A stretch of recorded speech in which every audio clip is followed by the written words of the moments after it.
पाच नियमांचे काटेकोरपणाने पालन करेल तर भगवंत किती मोठा संकट असेल दादा तर त्या सेवकाच्या एका शब्दामध्ये परमेश्वर उभा होतो. हा मानव धर्माचा इतिहास आहे. म्हणून काय म्हणतो पा ऐका,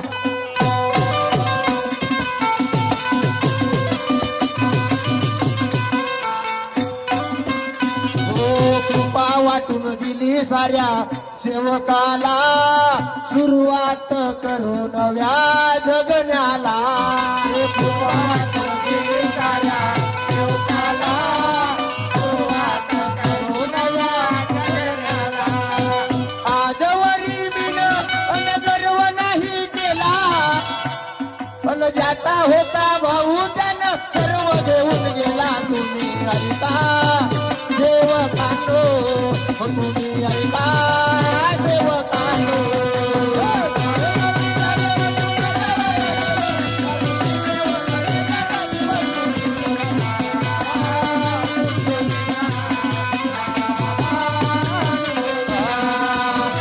काय कमी झालं कुणाचं वाया गेलं, या दुःखी